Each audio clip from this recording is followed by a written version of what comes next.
Godmorgen og velkommen til anden dagen af RK's markprøvemesterskab. Jeg hedder Frederik og er prøveleder på mesterskabet igen i dag. Tak til Ålholm og skytten Kim Sørensen for, at vi må være her i dag. Vi har et solidt hold af hjælper. Peter er min assistent i dag og hjælper med at holde styr på hundene. Så har vi 2 vildbærer, Rikke og Siv. Så har vi et solidt hold af dygtige skytter, som hjælper os i dag. Så har vi et hold dommer i højre side, Wendy, Laura og Kenneth. Og i venstre side er det Wendy og Karsten. Prøven foregår som primært tramp i skov, forventer vi. Er det korrekt? Ja. Med mulighed for drev og blandet terræn. Vi går herfra umiddelbart efter parolen, og så er vi ude i terrænet hele dagen og kommer hjem og slutter af. Would the judges like to say something? Just to say thank you ever so much for inviting Wendy and myself over to judge for your club at this fantastic estate. We're really lucky and privileged to be on such a super estate. Thank you so much to Kim for organising everything and for also shooting. And thank you to the guns for their patience and supporting our sport. And we wish all the competitors the best of luck for day 2. We'll enjoy watching your dogs. Vi er 12 hunde til start i dag efter i går, og er der nogle spørgsmål? Så går vi herfra om 2 minutter.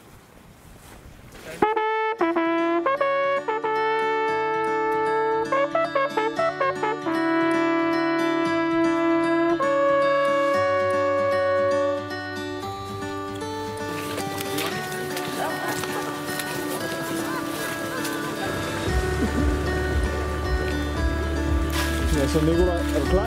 Jeg er klar. Har du glædet dig? Jeg har glædet mig meget til at se det flotte hundearbejde.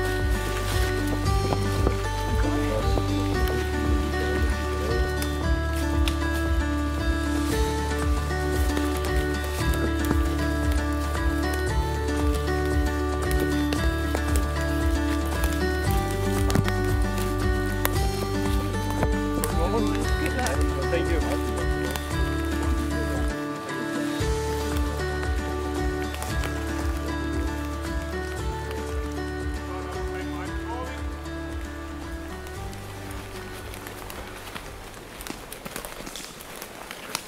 Ja, velkommen til anden dagen af markprøvemesterskabet 2023 i Retrievernes Jagthundeklub.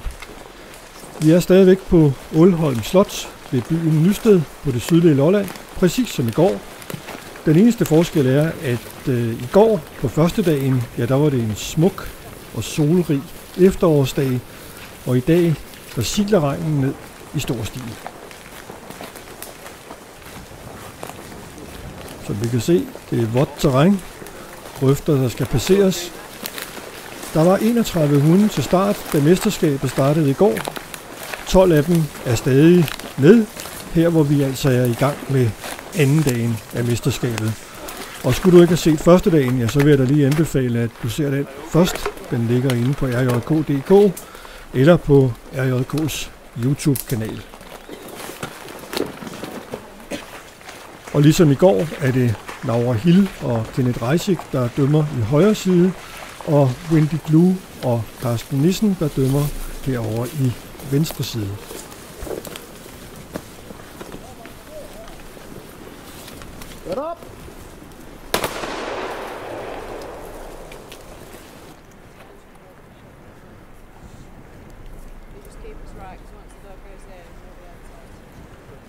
Christian Revsager her får anden dagens første rapportering.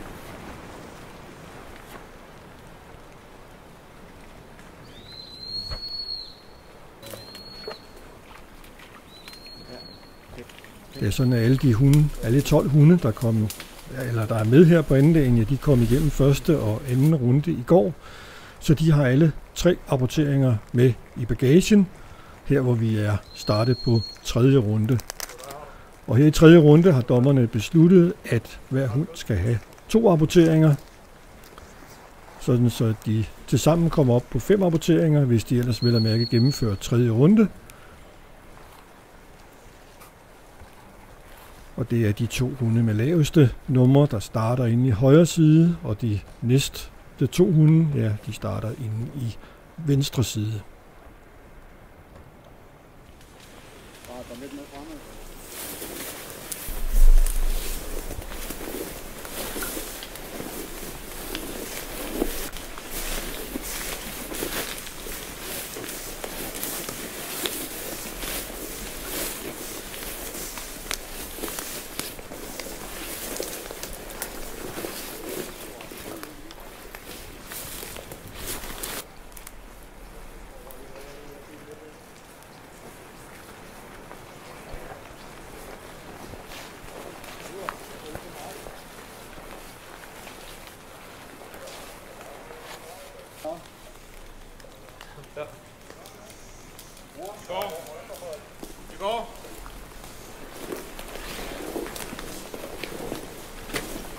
Vi går ind i skoven her på venstre side, og hundene i højre side går helt ud i kanten af skoven. Og som udgangspunkt vil man krydsrapportere, det vil sige, at man sender på kryds af linjen. De fugle, der er skudt i højre side, vil blive tilbudt til venstre. Alt efter terrænets beskaffenhed. Her er det katalog nummer 3, der bliver sendt på. Ja, der er tilsyneladende skudt 2 fugle ned i brumbærene her foran, og katalog nummer 3, Stig Andersen og hans hagesteds lap Kenya bliver sendt.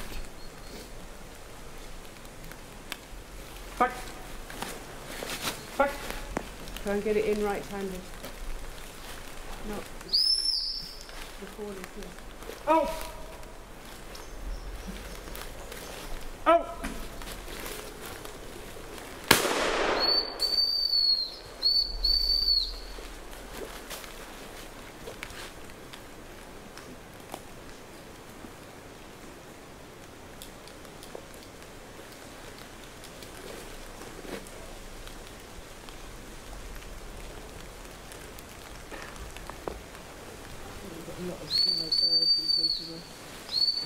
Sidste gang, at Stig og Kenya var på markprøve her på Ålholm, det var tilbage i oktober, og der løb Stig af med at vinde markprøven.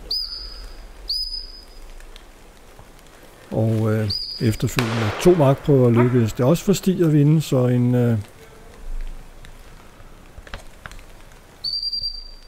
flotte resultater inden dette års mesterskab for Stig og Kenya her.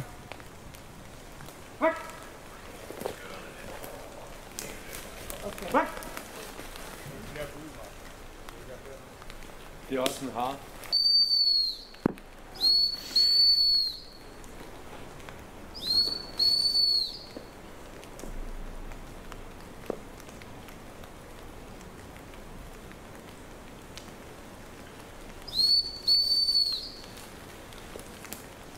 Okay.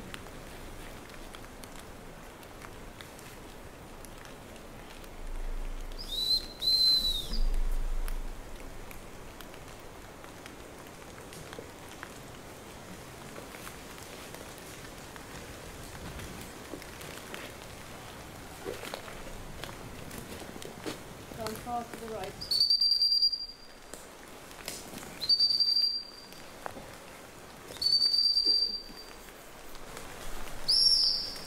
Okay, keep it coming.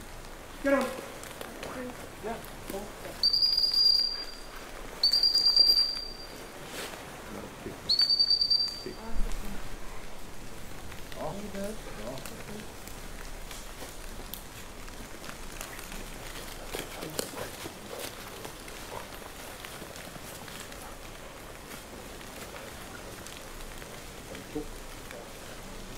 Var det 2 gange? Jeg skød en derinde. Okay.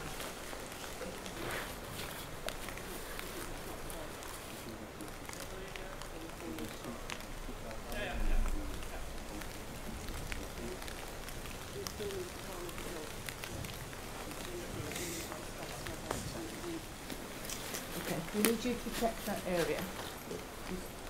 Okay. Ja, til synligheden er der skudt altså 2 fugle inde i det her område, og derfor så sender man her Per Olsen og Cody.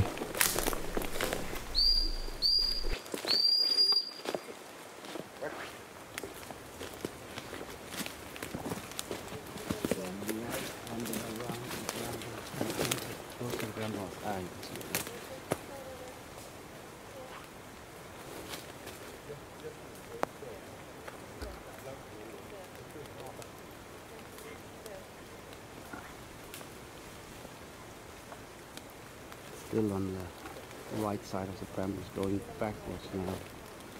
It's going too far to the right. It's just, I think you can see it actually, yeah.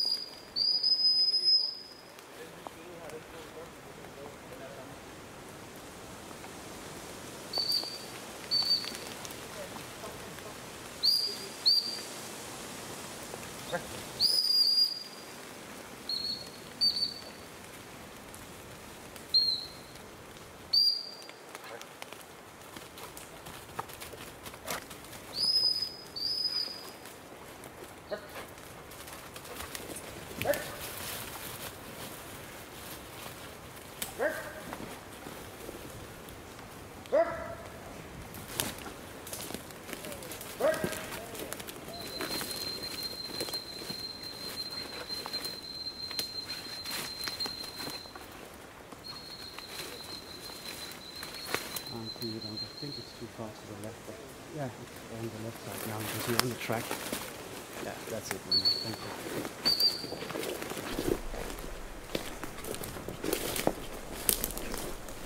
Ja, Per Olsen her bliver bedt om at kalde hjem, og dommerne konfererer.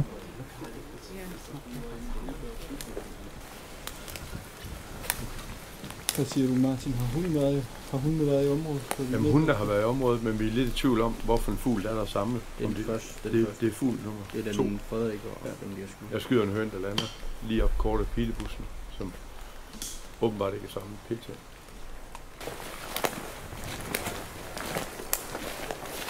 Dommerne beslutter, at de vil afprøve flere hunde på den her fugl, så de trækker hundene over fra højre side.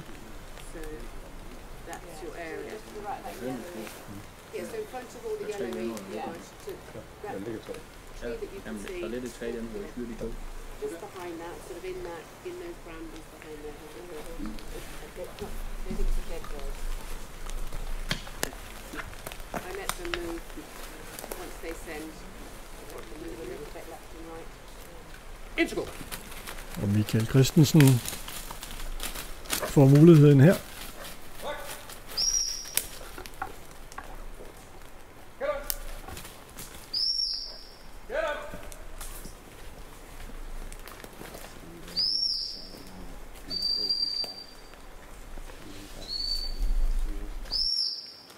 Get on!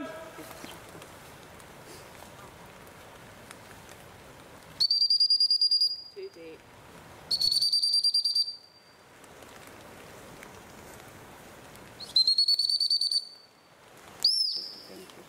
Get on!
Og Michael bliver bedt om at kalde hjem, og så er det Christian Revsager,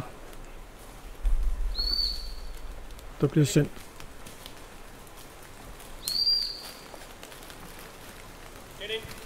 Både Michael og Christian har ellers nogle fine rapporteringer på første dagen. Blandt andet har både Michael og Christian et par fine eye-wipes med i bogen.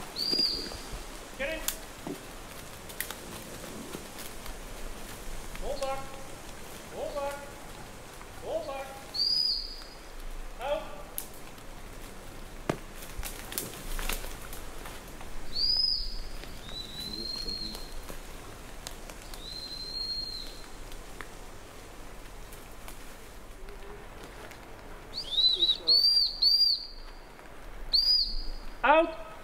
Out!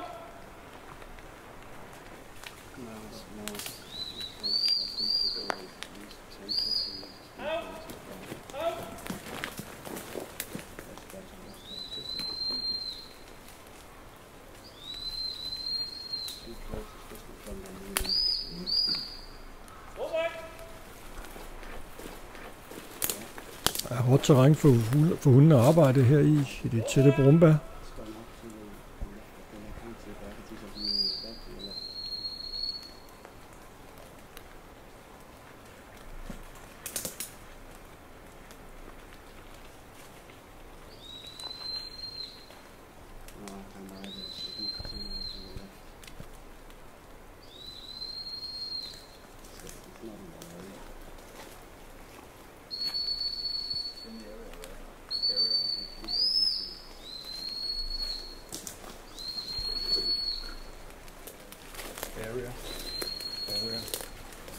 Det i hvert fald ser ud som om, at det lykkes for Christian at holde hunden nogenlunde inde i det her område, hvor dommerne i hvert fald har anvist til Christian, at man mener, at fuglen vil være. Det er i hvert fald der, den er skudt på og gået ned.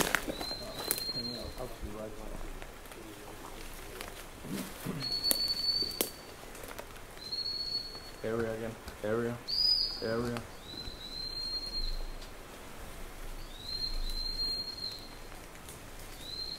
Area.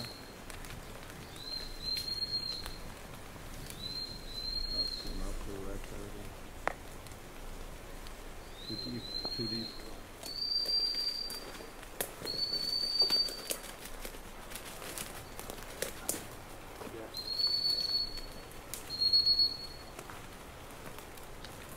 Og uanset hvor godt hunden gør det, ja, så udløber tiden også på et tidspunkt, og det gjorde den her, og så må dommerne i aktion, og det kan godt være, at det var hårdt terræn for hundene. Jeg tænker ikke, det er specielt nemmere for dommerne at komme ind i de her brumbær og se, om fuglen skulle være i området.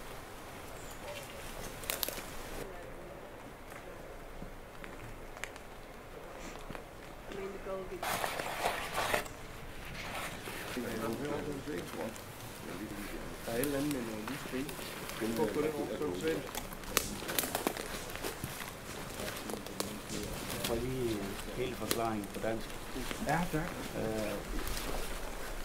De hunde, der er over, har muligvis set, hvad der er sket. Nu forklarer jeg lige, der bliver anskudt en fugl ned i brumbærne. Og det er den, vi prøver på, at vi har dødskudt en fugl ud til højre. Sådan som vi vurderer det nu, så samler du den ud til højre. Du er med endnu, fordi vi vurderer, altså fra brumbærne ud til, hvor den fugl ligger, det er fair nok, hunden kommer derud, og den samler en fugl. Det er det, den skal. Du er med endnu? Ja. Du er ikke med mere? Nej. Du får ikke hunden i området? Nej. Jamen det er det. Ja. Det er fint.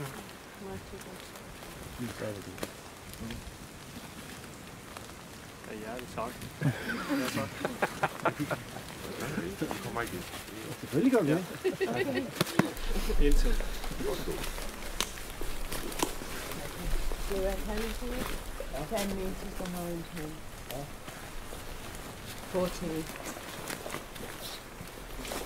Og mens alt det her skete, der blev der skudt en fugl bagud, som ligger inde i skoven her, og det er Michael Christensen, der får anvist et område.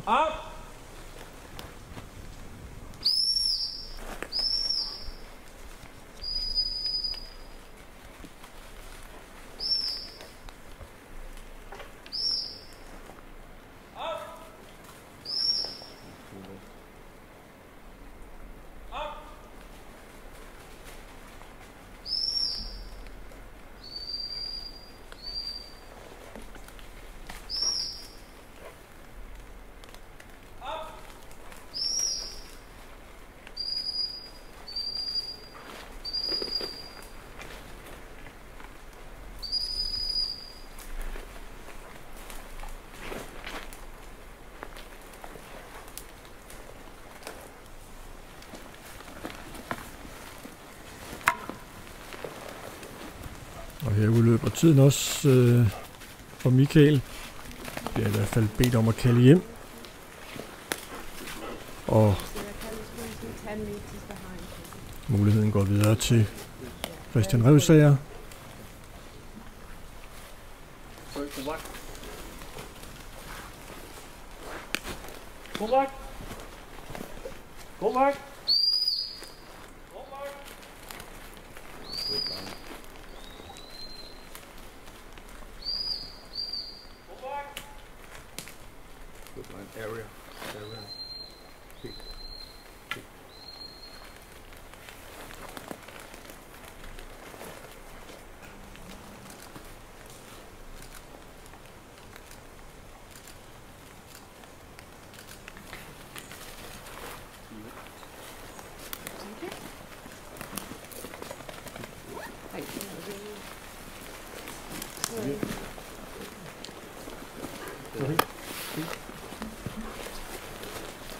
Christian? Laver. Yes, Okay. Du har lige afsluttet din 3. runde. Ja. Var du tilfreds med arbejdet? Ja, den sidste her, det er jo sådan lidt kunstigt, når vi har været i gang, men den første fugl, jeg får inde i, det er noget fuldstændig, jeg kan ikke se en skid, det gør den egentlig fint. Så er lige en hegnstråd, den skal under, det kunne have været lidt mere elegant, men jeg er fint tilfreds lige nu. Det bliver ikke nemmere, kan jeg se. Tak. Ja, det betyder så også med den her rapportering til Christian, at Michael Christensen desværre ikke er med mere i mesterskabet. Ejvejbet her af Christian Revsager.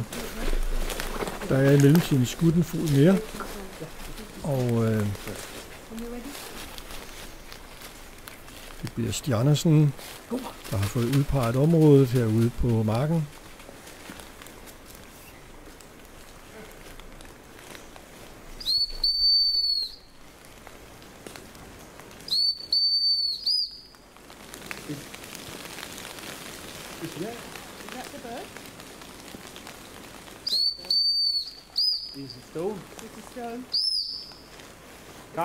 Carsten, vi har anvist den der. Ja, jamen, vi har anvist den. Til venstre.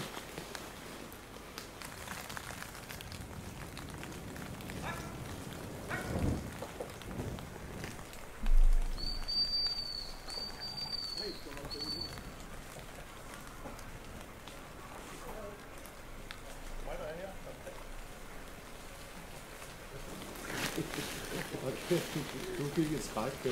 Jeg tænkte, det var sandt. It's okay, it's okay. Don't worry. It's okay.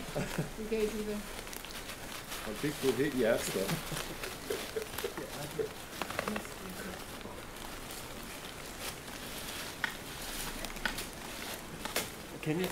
Stig, Ja. du er færdig med din 3. runde nu. Ja. Du har været ude for et par specielle situationer. Ja, det tror jeg da nok. Kan du fortælle lidt om det? Ja, men den ene dag er inde i en hel masse brumbær, hvor fuglen er løbet, åbenbart. Og så piller hun en op på kanten af det, der åbenbart er død, eller jeg har ikke set, den er skudt. Og så nummer 2 fugler bliver sendt på en, hvor dommeren siger, den derude, og det var sådan en sten. Og så lå den lidt mere til venstre, så det er fint. Vi er videre. Mega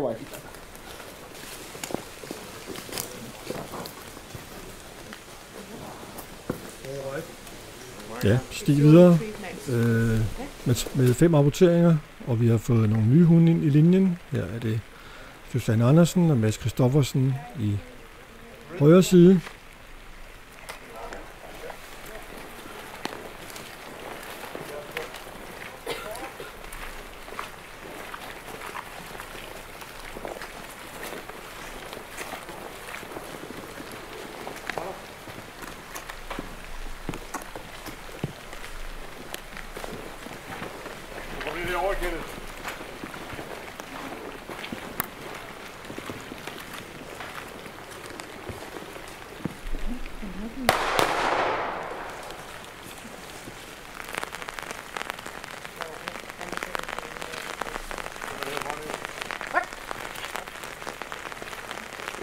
Ja, vi kan se, at regnen den tager til.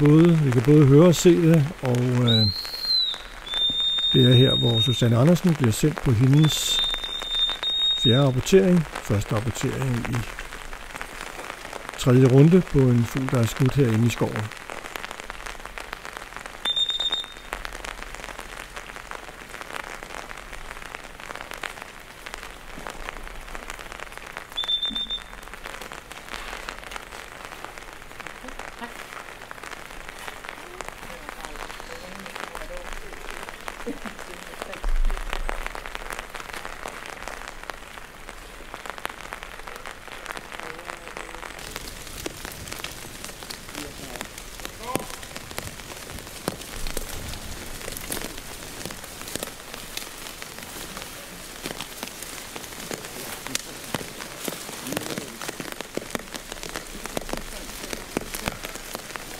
Tilbage herinde i skoven, i venstre side, og Jan Lorentzen er inde sammen med Tom Andersen.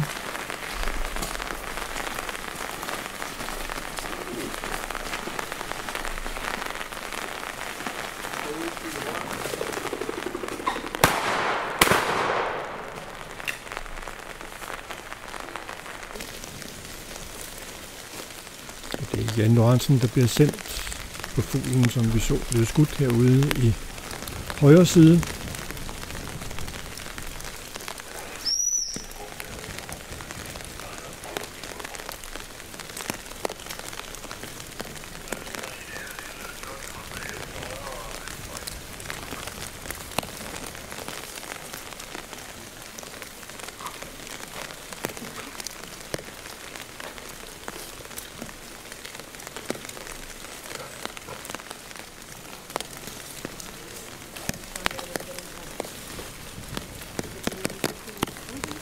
Næste rapportering i venstre side kommer så til at tilfalde Tom Andersen.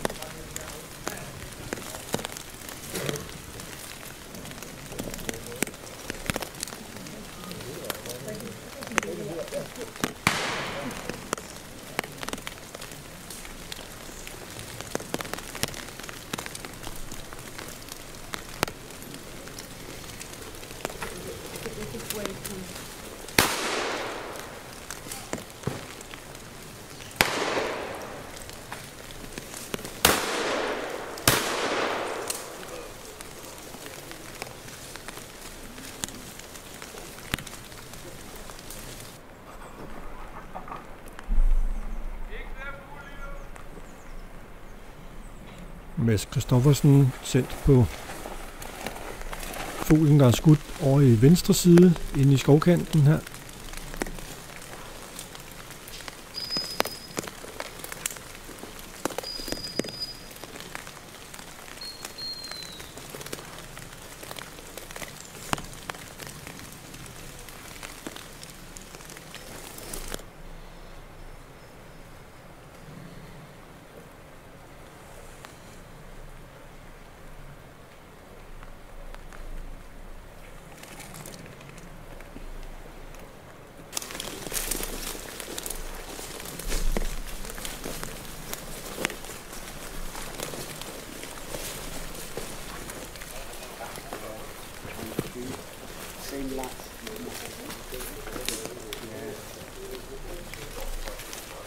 There's one on the water and there's one closer.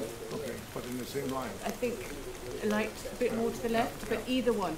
I saw the first one was shot Okay, by the tree. by the tree. So It's about there. yeah, but we can't be. So either one. I'll try. Would you please move the stick a little bit because I think I have it on here. Thank you very much.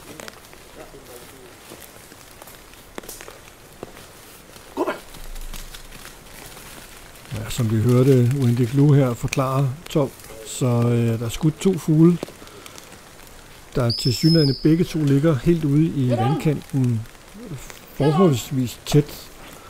Og det betyder, at Tom har fået at vide, at det er en af de 2 fugle, man gerne vil have, han rapporterer.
Ja, stadigvæk Toms hund, vi kan se arbejde her, filmet ud fra højre side.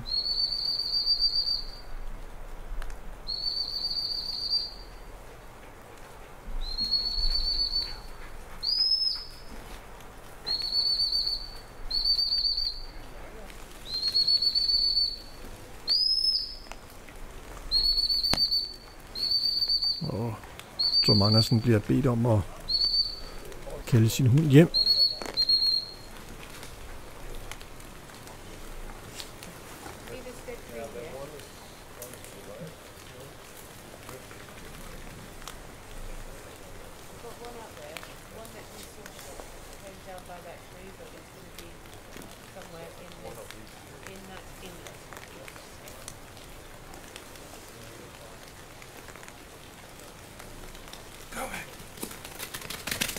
Det vil sige, at muligheden går videre her til Jan Lorentzens hund. Go back. Der er ingen tvivl om, at sværhedsgraden på rapporteringerne på mesterskabet, de tager til her, hvor vi er jo godt i gang med tredje runde på anden dagen, og det er vel også sådan, det skal være. Svært terræn.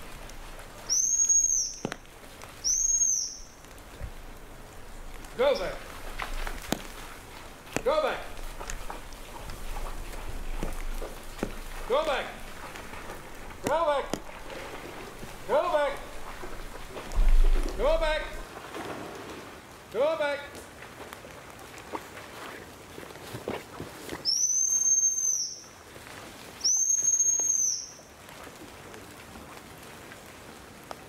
Get on. Get on. Get on.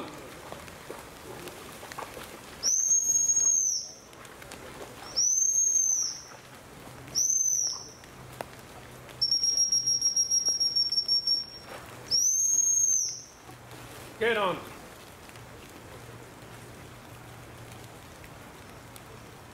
Get on.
Get on.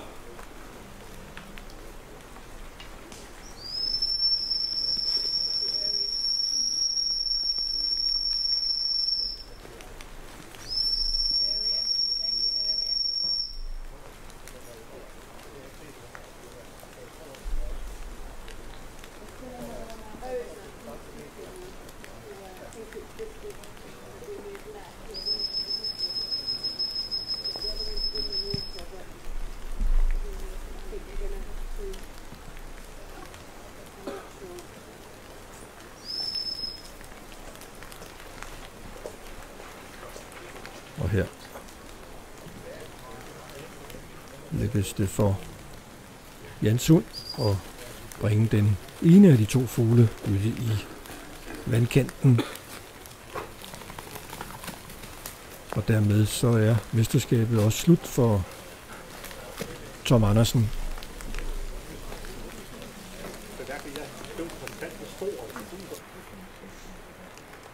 Well, this is the night. The bed's not going to see the hands on turning, so either move up where they can see, or if you hold it, you should be able to see it. Yeah, I can see it. Okay. Okay. Okay. Stadigvæk en fugl ude i området. Og man har flyttet hundene fra højre side over på venstre side, så man kan sende fra nogenlunde samme sted, eller fra samme sted. Og det er først her Susanne Andersen og Imperial Sibo, der bliver sendt.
Ja, dommerne beder Susanne kalde hendes hund hjem. Uden succes desværre.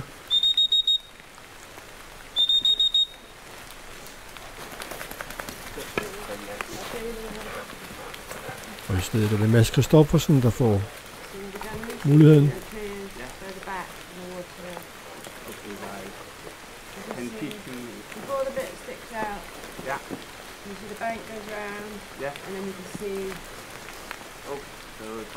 Just while the... Okay, once you've let it go, you can move around and handle. Ja. Det er 30 meter. 30 meter. Ah, yeah. Okay, now I can see it. Now I was, yeah, now I can see it. Okay, ja. Ja, så nu ved Mads i hvert fald, hvor fuglen er, og det er jo i hvert fald et meget godt udgangspunkt. Nu består opgaven så lige at også få hunden ud til området, hvor fuglen stadigvæk ligger ude i vandet.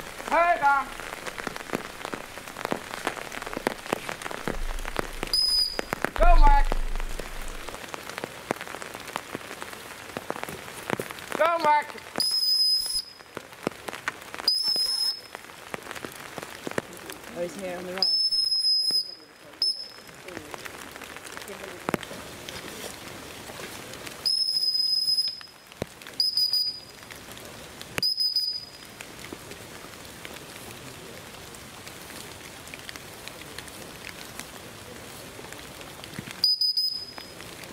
Ja. Du er lige blevet prøvet på en fugl herude på noget fladvand, som Mads nu arbejder på. Ja. Hvad skete der? Ja, altså hun blev tydeligt ulydig. Jeg tænker, det er det kolde vand. Jeg kæmper lidt med at få hende ud. Og hvis du spørger mig nu, så havde jeg nok haft en anden plan, hvis det var, jeg havde sendt hende igen. Men det ser godt ud for Mads. Det ser ud, som om han er rimelig i det område nu.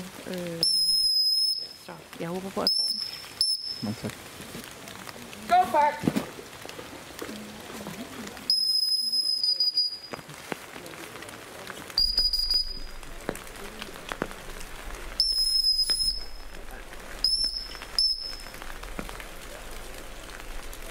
Go back!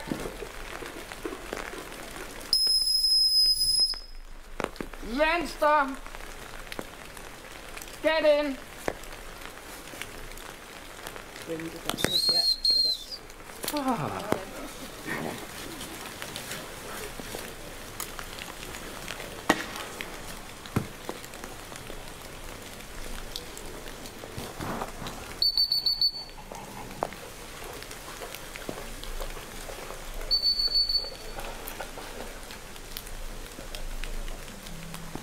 Og dermed Mads op på 5 rapporteringer.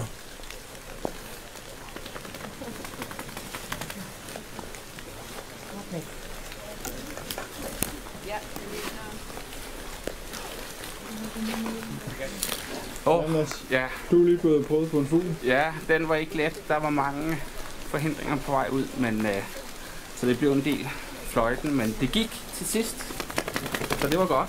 Tror du var ved at være ved sidste kald? Det synes jeg synes, de andre hunde har prøvet meget på den også. Okay, men, så der var lidt lignende at give af hende? Ja, men jeg blev lidt bange, når hun forsvandt ind der, hvor alle fuglene sad, men hun kom ud igen, ja.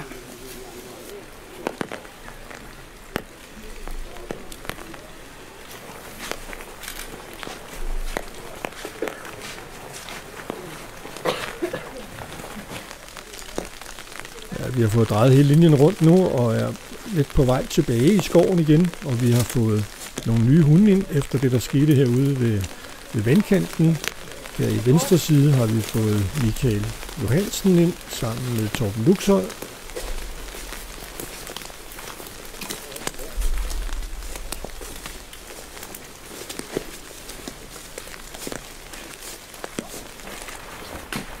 Og i højre side, hvor vi er nu, har vi fået Janne Vendelbo ind sammen med Nikolaj Mølgaard. I deres tredje runde.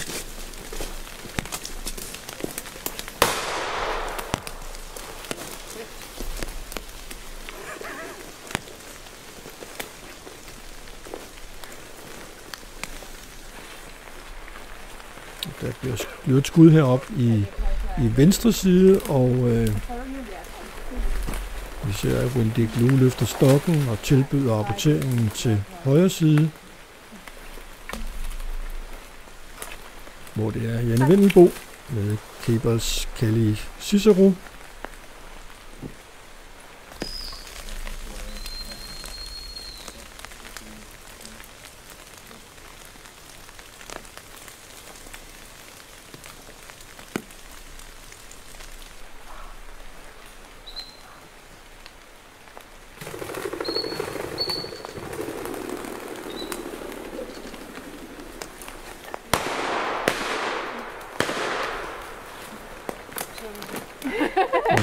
At vi får afviklet den her episode, så bliver der skudt ude på venstre side, nej, på højre side bliver det, og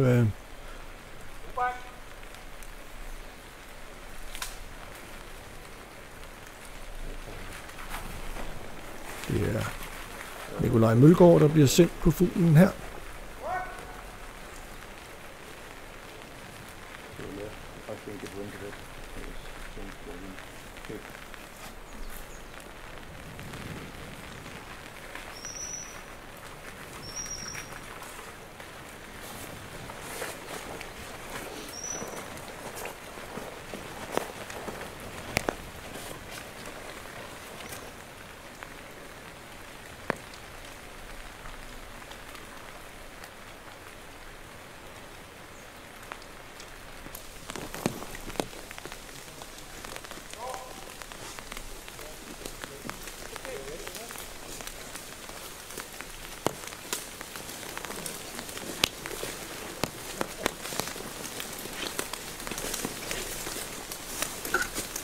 Kommet ind i et område her i skoven, hvor der er lidt mere åbent, lidt bedre oversigtsforhold for både hundeførere, hunde og dommere.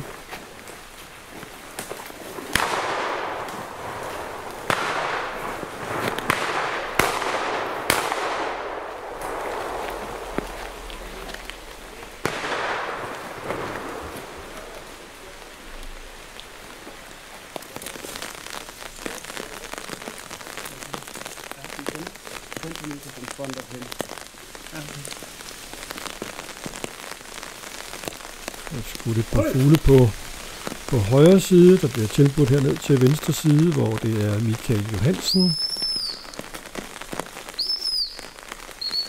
Rory Gunner,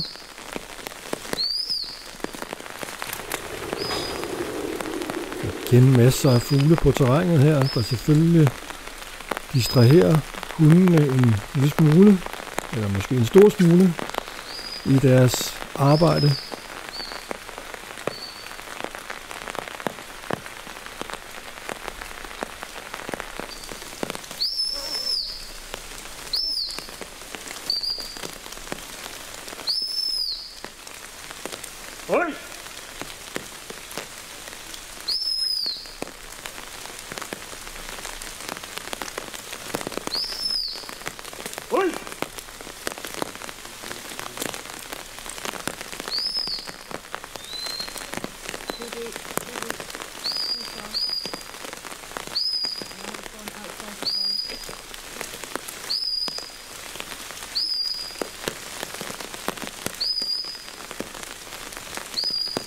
picture birds for the woman.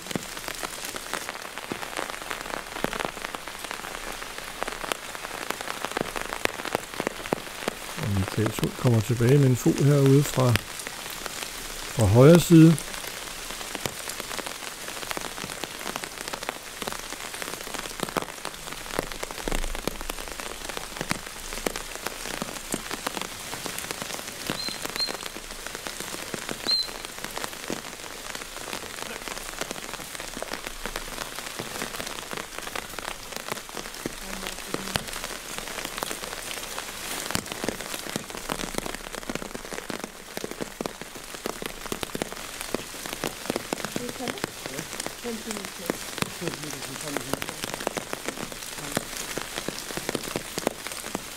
Torben Luxøj her, Josh Mary, får anvist området nede i højre side. Man kan sende hans hund ud i området. Fin linje på vej ud i området.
Der er ingen tvivl om, det er svært for hundeførerne rigtigt at se, hvad hundene laver ude på afstanden her, og det er meget afhængig af de anvisninger, de får fra dommerne.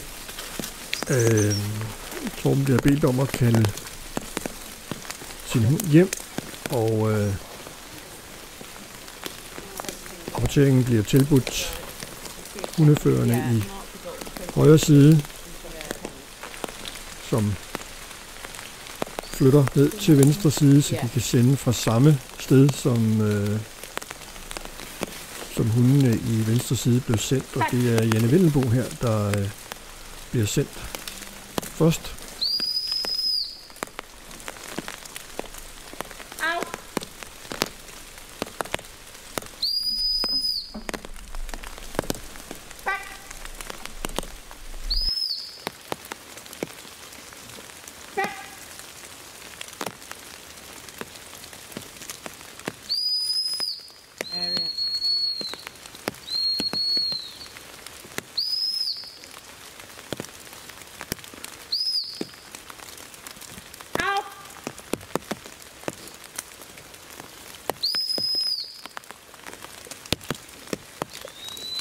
Deeper. 20 meters deeper. Back.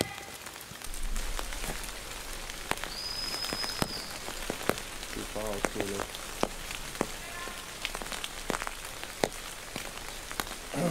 It's running out of the forest. Running out of the forest too deep. Ja, vi så lige fuglen ligge her ved de gamle skinner, der gik igennem skoven. Into the area again. Area. Og det så ud som om, at den fik færd af fuglen her, og Jannes hund kan bringe fasanhanen tilbage til Janne.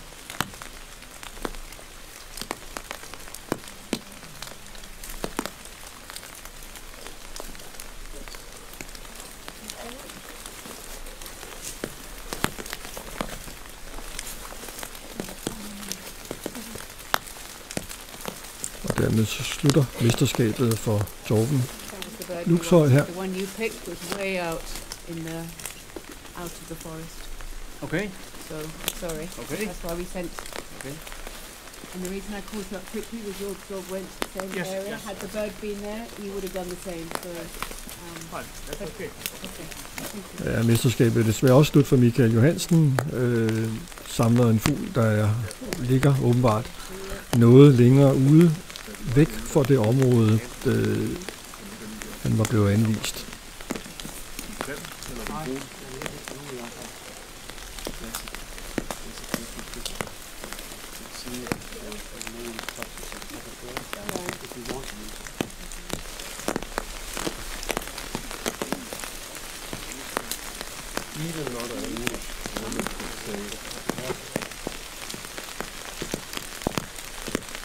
Der er skudt en fugl lidt tidligere, som ligger i venstre side, og det er Nikolaj Mølgaard, der bliver sendt på tværs bag linjen på den fugl.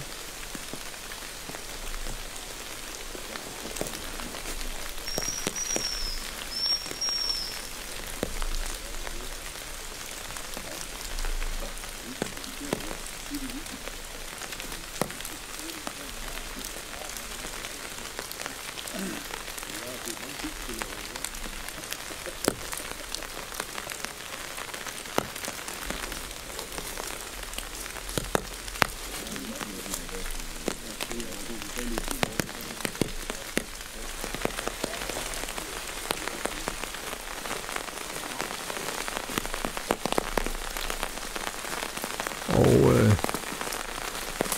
vi får Stig Andersen og Mads Christoffersen ind i højre side, og det er så ind til deres 4. runde. Og her i 4. runde skal hun have en enkelt rapportering, og det bliver så deres 6. rapportering. Antallet af rapporteringer på sådan et mesterskab eller en vinderklasse på generelt, ja, det afhænger meget af, hvad det er, dommerne har set, og normalt siger man, at et sted mellem 5 og 7 rapporteringer, alt efter sværhedsgraden på rapporteringerne. Så det lakker mod enden, her hvor regnen tager til i styrke, og hundeførerne er dybt koncentrerede. De ved godt, at nu mangler de kun 1, måske 2 fugle, for i hvert fald at have gennemført mesterskabet.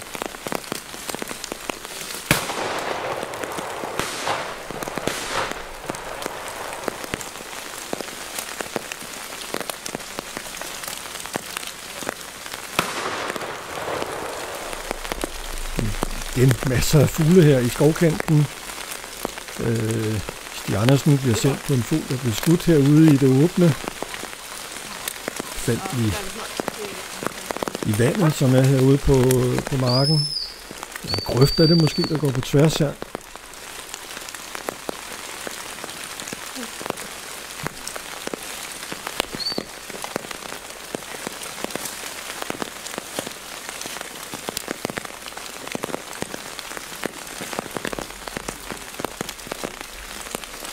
Fin markering her. Hunden løber lige ud til, hvor fuglen var, samler den op og kommer tilbage her til Stig.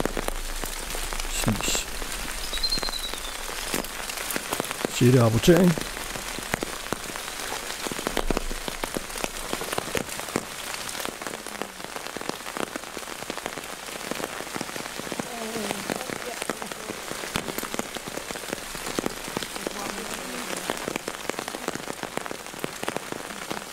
Vi får Janne Vendelbo ind.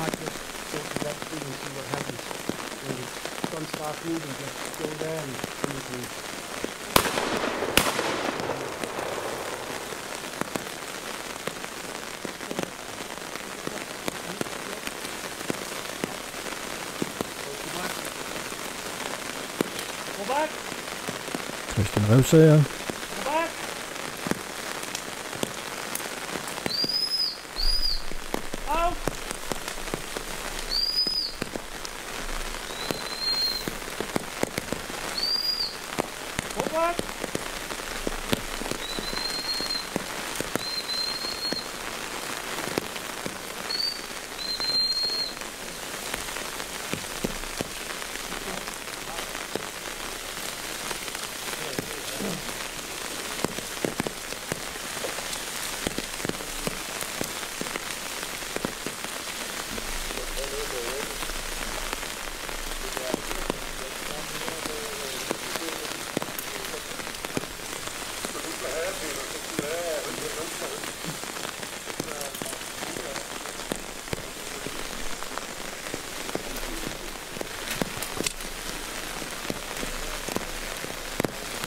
Christian kan gå ud, og vi kan få en ny hund ind. Nikolaj Mølgaard kommer ind, og skytterne bevæger sig frem i terrænet her. Hundefører, hunde og dommere følger efter. Det er kolossalt, som det regner her. Jeg tror ikke, vi har oplevet et mesterskab med så kraftig regn før.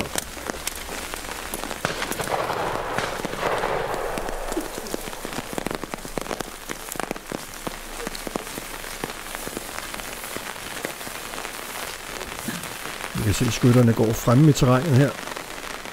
Og hundeførerne, dommerne her et stykke efter.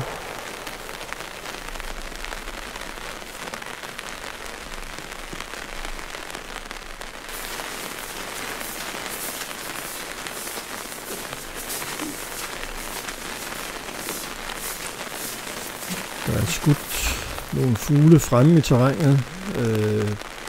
Lidt svært for hunde og hundefører og dommer at se derfra, hvor de stod, da der blev skudt, så man flytter hundeførerne en lille smule frem.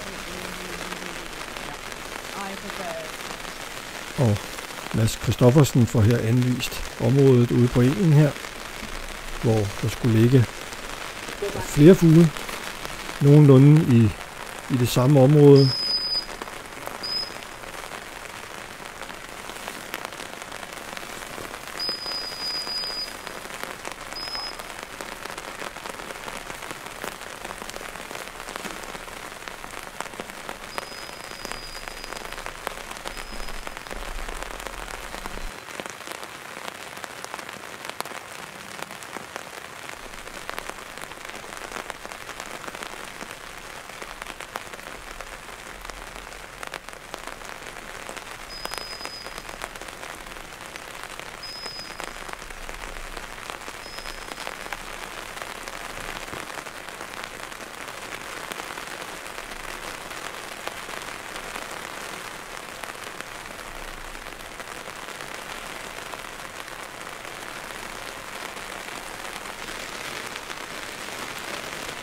Og Masses hund her med hans 6. rapportering baner sig vej tilbage gennem regnmasserne.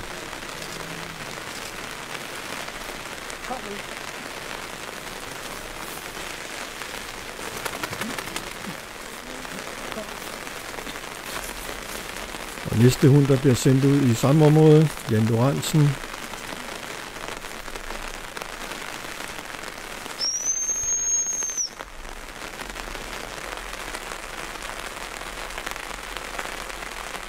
Med hans Stenhøjgårds Ivan Hondo.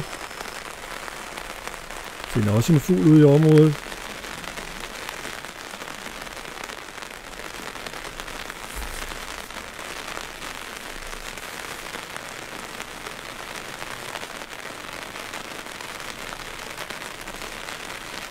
Vi har stadigvæk 6 hunde med. Her hvor vi jo nærmer os afslutningen på mesterskabet. 6. rapportering her til Jan.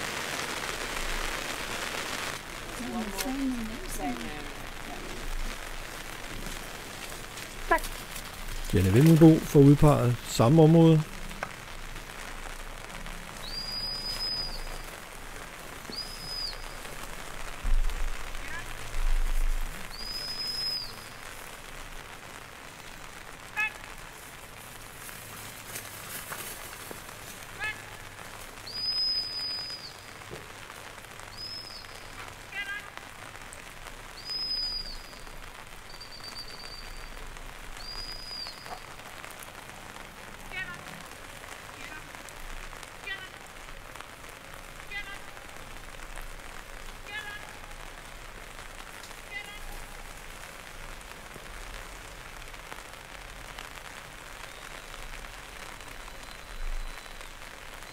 Mens Jannes hund arbejder her, kan vi gøre lidt reklame for nogle af alle de andre ting, du kan finde inde på RJK's hjemmeside eller på RJK's YouTube-kanal. Der ligger mesterskabsfilm tilbage fra de seneste mange år. Der ligger film fra forskellige andre begivenheder i Rensøvernes Jagthundeklub. Man kan gå ind og se, hvordan det hele det starter med juniortester og rapporteringsprøver, hvor begge prøver er beskrevet. Så klik ind på rjk.dk eller find RJK inde på YouTube og følg med i det hele. Her Jannes hund tilbage til Janne med hendes 6. rapportering.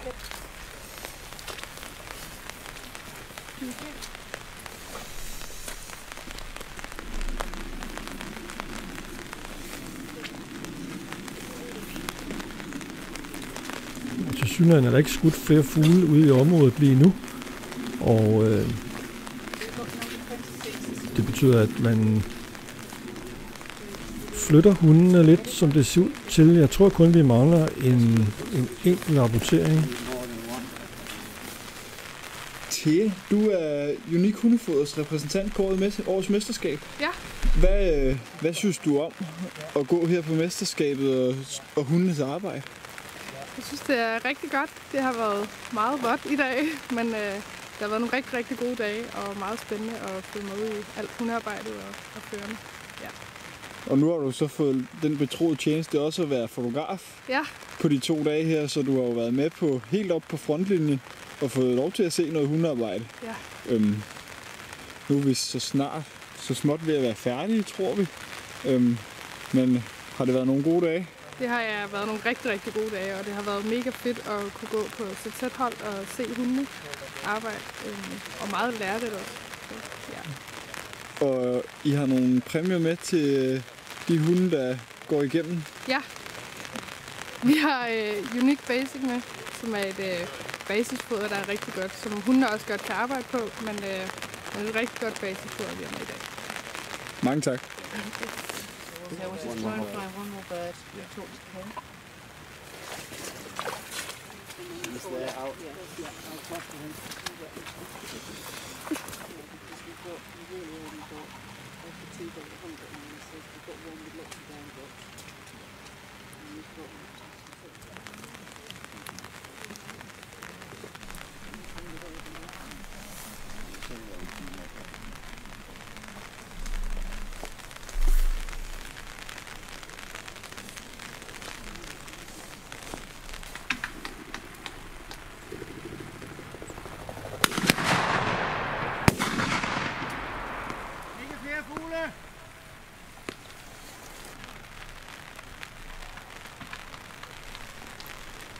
Vi fik skudt en fugl herude i terrænet fremme. Og Nikolaj Mølgaard får anvist området, hvis han ikke selv lige havde set det.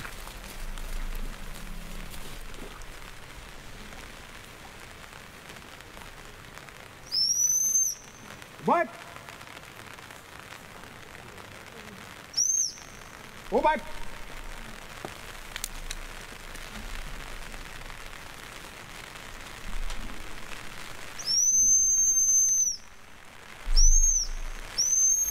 Get out!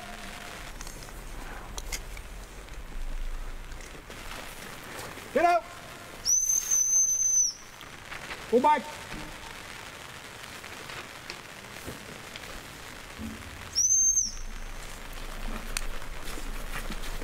Get up! Get out!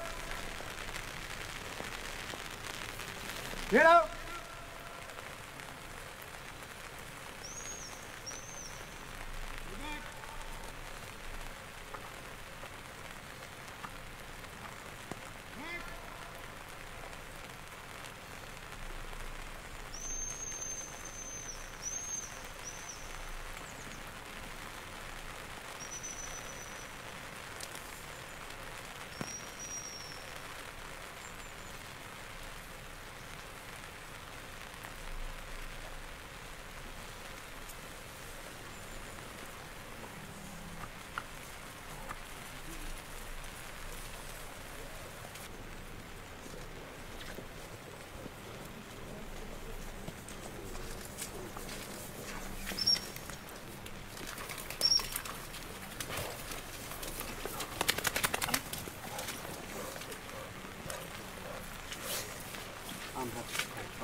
Prøven er slut!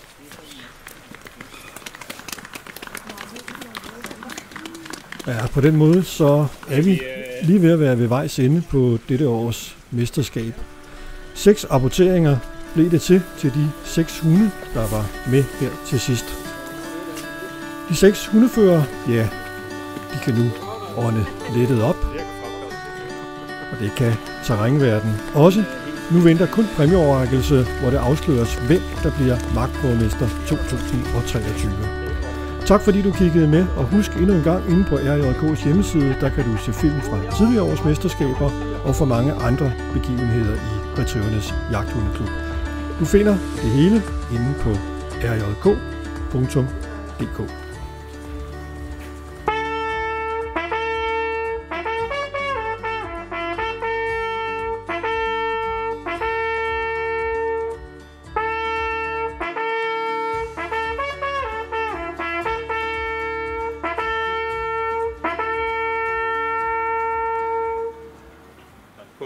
Returnes Jagthundeklub, så vil jeg gerne sige tak for sidste dagen af dette års magtprøvemesterskab, som har været en våd, men spændende omgang. Stor tak til vores terrænvært og skytte, Kim Sørensen, fordi vi måtte være her i dag.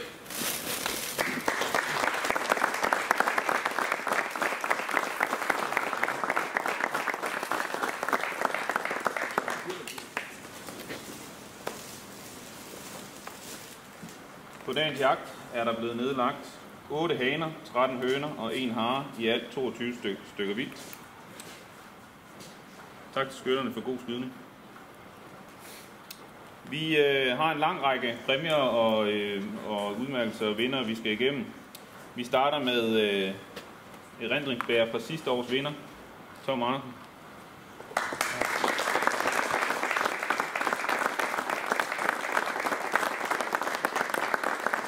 Så har vi den mest vindende hund, og der har ikke været den store konkurrence om den. Det er Stig Andersen.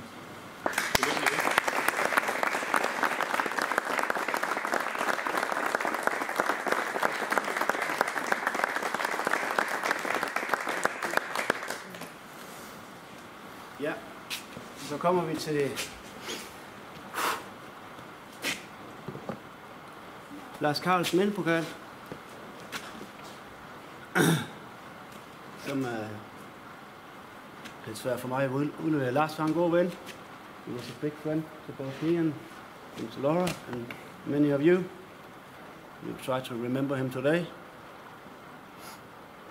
So we've decided on a dog to win this special trophy. Take care of it. It's dog number 3.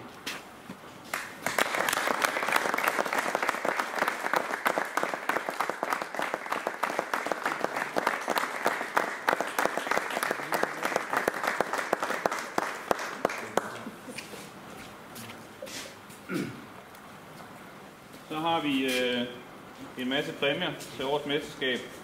Der er præmier fra Unik Hundefoder. Der er fra Dog Dry, Vestermos Dyreklinik, Hubertushuset, Dummy Shoppen, Krænkerup Bryggeri, Marius Vin, Peber og Tobak, Piber og Tobak, Pet Shoppen, Majbo Jagt og Natur og Dyrlægegårdens Dyreklinik.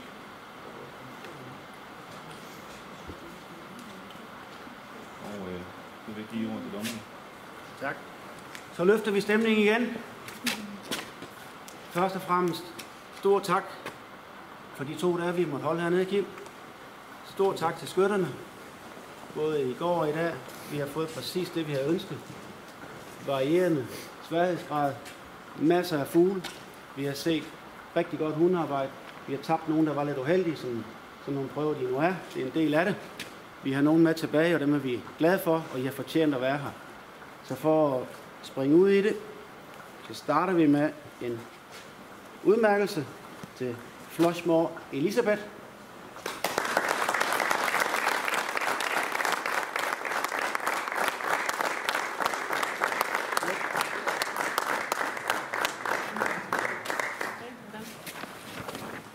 Og en udmærkelse Capercaillis Cicero.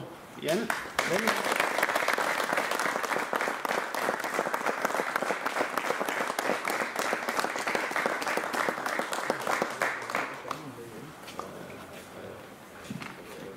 Kenneth, det er ude, simpelthen ikke krammer det der.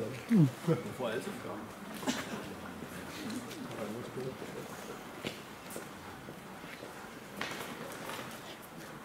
Så kommer vi til de vinderplacerede hunde. Starter med en 4. vinder, Sten Højgaards, Ivan Hondo, Jan Lorentzen.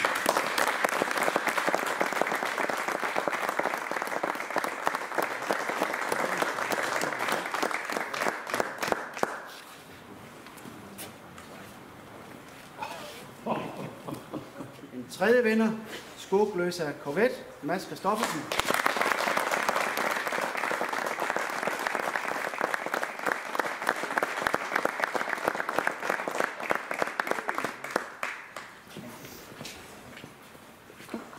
Der er 2 hunde tilbage. Det er 2 værdige første og anden vinder. De lå tæt. Vi var nødt til at skille dem ad, og det har vi gjort sådan her. Der er en anden vinder til Revsagers Pearl Jam.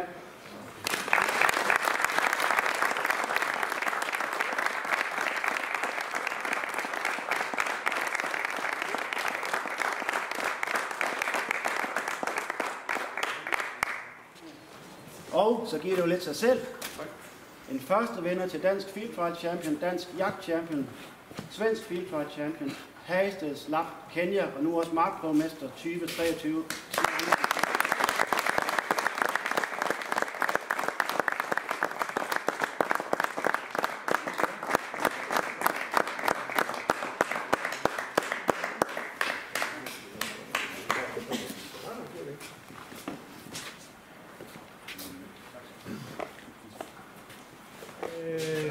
Det her, det har været en forrygende sæson.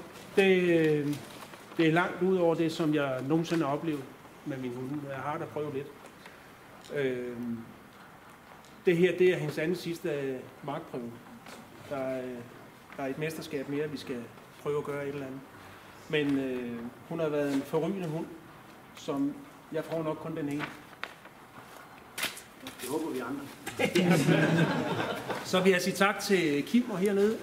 Vi må komme til nogle kanonsteder og holde de her prøver her. Det er meget, der er meget at sige, at I gerne vil det. Fordi nogle steder kommer man også, og der kan man se, der gør man det. Men her, der vil man det. Og tak til skytterne.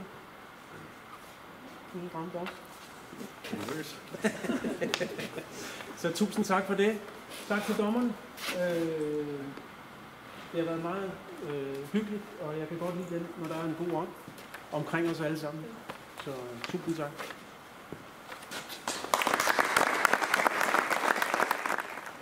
On behalf of the judges, I'd just like to say another thank you very much to Kim and his team for hosting the championship. It's been a wonderful 2 days, albeit a bit wet today. Thank you for producing the birds for us. The dogs today, we've had a chance to stretch them a bit and the work's shone through. The dogs, it was very close at the end there. We've seen some really nice dog works and you should all be really proud of what you've achieved. And thank you very much for having us.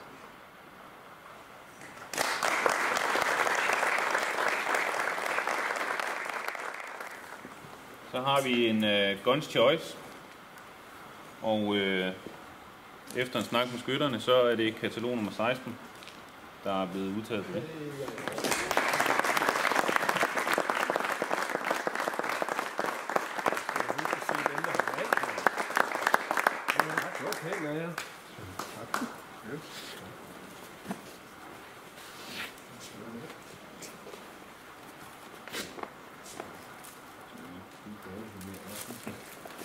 Der er lidt ekstra. Han drikker ikke alkohol om det. Nej. Wow. Tak for det. Tak for det. Thank you very much for the judges to come here and judge the championship.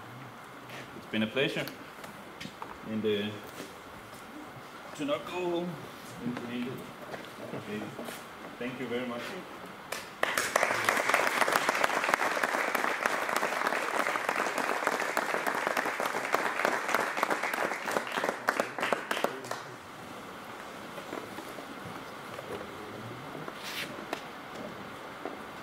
Tillykke til de præmierede hunde, og på Retrievernes Jagtklub på vegne vil jeg gerne sige tak for et godt og i dag vådt mesterskab. Kom godt.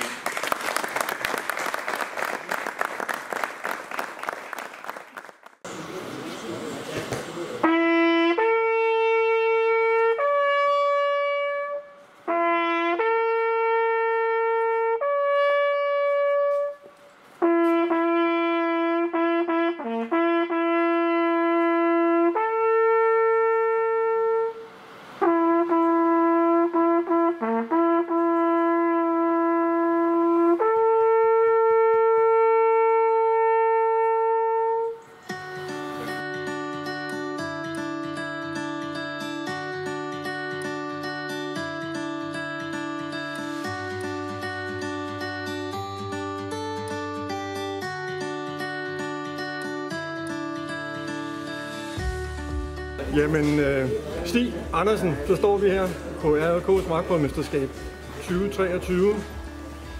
Du vandt mesterskabet allerførst. Stort tillykke. Tak skal du have. Og det er jo ikke, det har været en fantastisk sæson for dig, som du sagde ved præmieoverrækkelsen.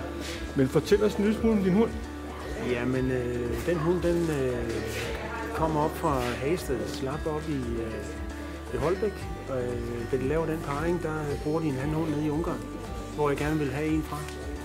Og da de gør det, der siger jeg, at jeg skal have en. Og så kunne jeg ikke få lov til at vælge den sort, så måtte jeg tage den gule. Og det blev hende her. Og hun har levet op til forventningerne fuldstændig.